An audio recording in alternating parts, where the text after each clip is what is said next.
Shalom, Bapak Ibu. Hari ini saya akan mengulas satu pokok bahasan yang berjudul 5 tanda seseorang itu intim dengan Tuhan. Ini. Tanda-tanda apa saja itu, Bapak Ibu? 5 tanda ya, Bapak Ibu. Pertama, seeking. Orang itu merindukan waktu-waktu pribadi dengan Tuhan. Yang kedua, abiding. Orang itu tinggal di dalam nilai-nilai Tuhan dan bersandar kepadanya. Yang ketiga, trust. Orang itu tidak ragu akan rancangan dan rencananya. Ya. Yang keempat itu honesty. Ya. Orang itu jujur di hadapan Tuhan tanpa menganggap dirinya itu menjadi korban karena keadaan, Bapak Ibu. Ya. Yang kelima, openness. Ya. Orang itu terbuka untuk diarahkan dan dipimpin oleh Tuhan. Itu Bapak Ibu ya. Inilah 5 tipe pemuridan atau discipleships dari ketangguhan iman teruji dari anak-anak Tuhan, Bapak Ibu. Ya. Bagaimana itu? Mari kita uraikan satu persatu, Bapak Ibu. Seeking. Merindukan waktu-waktu pribadi dengan Tuhan. Ini.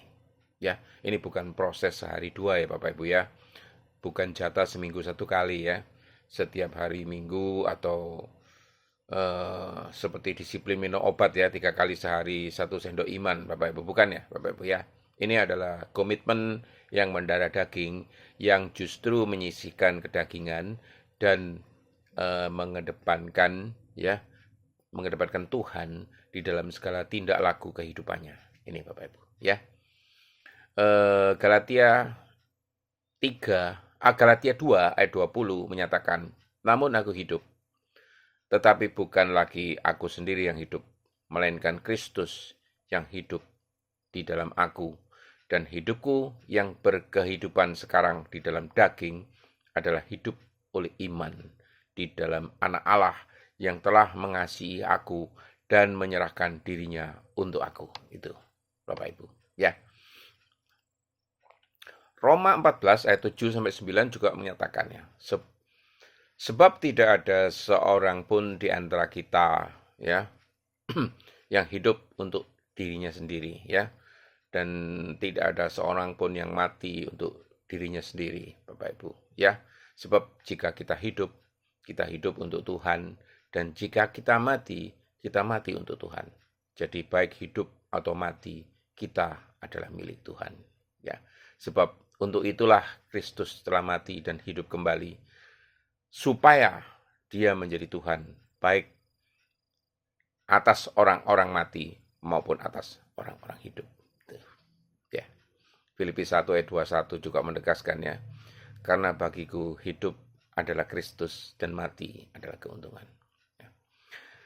Bagaimana seeking atau merindukan waktu pribadi dengan Tuhan itu harus kita realisasikan ya di dalam hidup keseharian kita ya. Biasakanlah ya secara rutin setiap hari itu melakukan apa saja Bapak Ibu ya. Ini Bapak Ibu ya. Biasakanlah secara rutin setiap hari itu, pertama berdoa, mengobrol dengan Bapa secara ya konsisten Bapak Ibu ya, gitu. Yang kedua, bersaat teduh dengan menyisihkan waktu membaca firman dan mendengarkan suaranya. Ini harus diperlukan nih Bapak Ibu ya.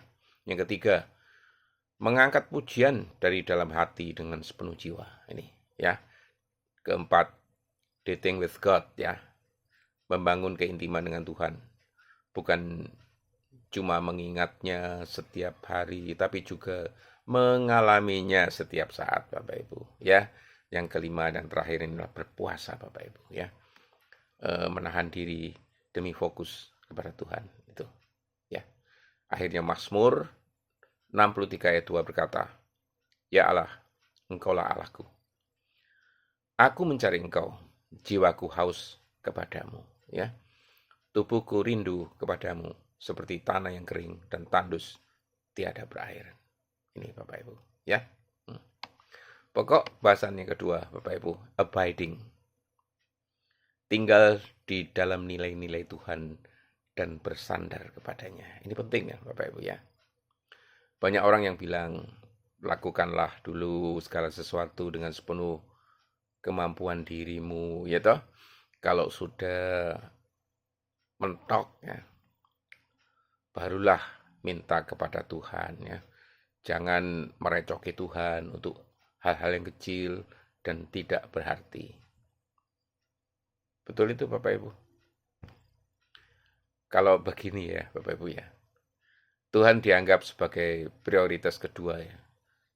Setelah hasil usaha kita gagal baru kita datang kepadanya. Ini ya Bapak Ibu, untuk hal-hal yang kecil maupun besar ya, tempatkanlah selalu otoritas dan kuasanya ya, itu nomor satu Bapak Ibu ya.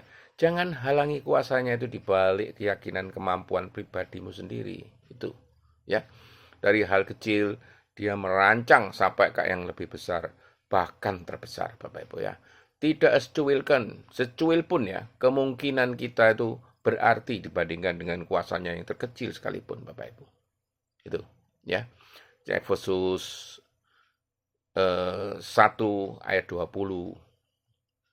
Efesus 3 ayat 20 itu mengatakannya, bagi dialah yang dapat melahirkan jauh lebih banyak daripada yang kita doakan atau pikirkan, seperti yang ternyata dari kuasa yang bekerja di dalam kita. Ya ini Bapak Ibu ya.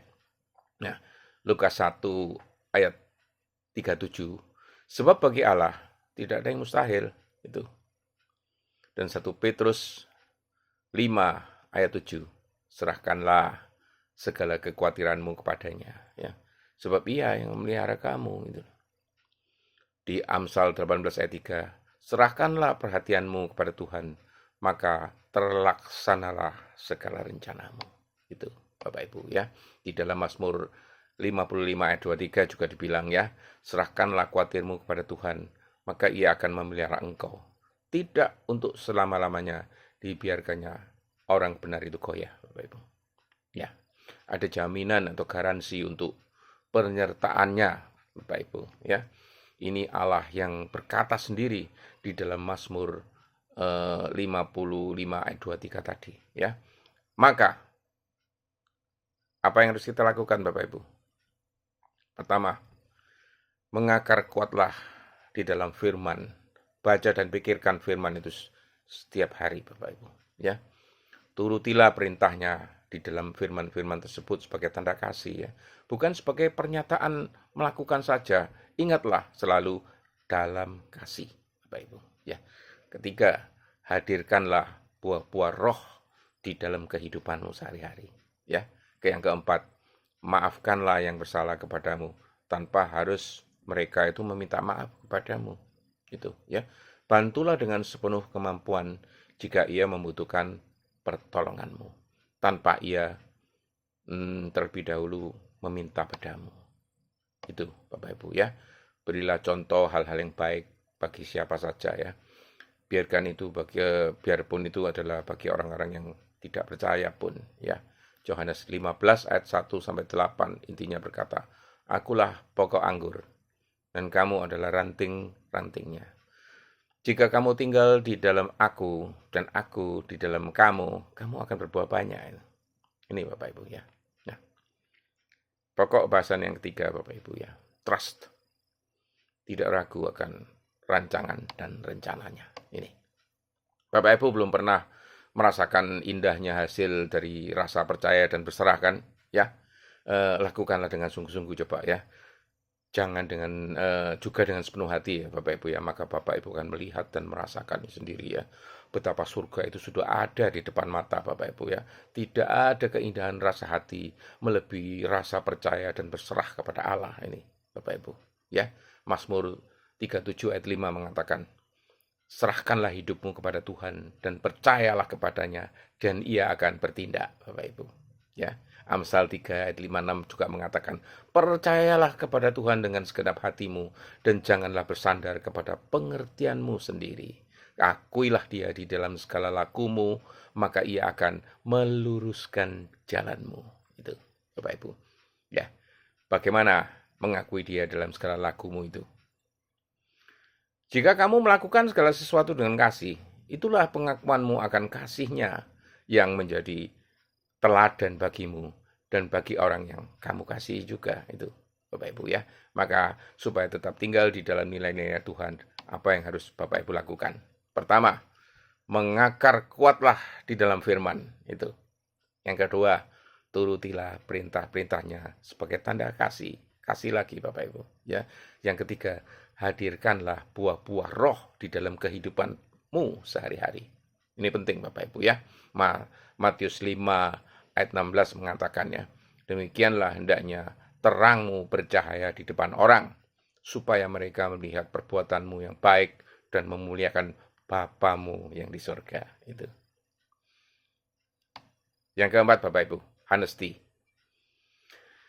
Jujur di hadapan Tuhan tanpa menjadi korban keadaan, Bapak Ibu. Ini agak sedikit sulit ya, Bapak Ibu ya. Sering kita itu mengampuni seseorang ya, memaafkan seseorang ya. Tetapi hati kita tidak tetap tinggal di dalam damai sejahtera. Gitu. Mengapa ya? Kadang kita berpikir kita sudah memaafkannya ya.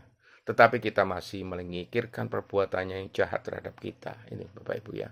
Kita kurang jujur terhadap Tuhan.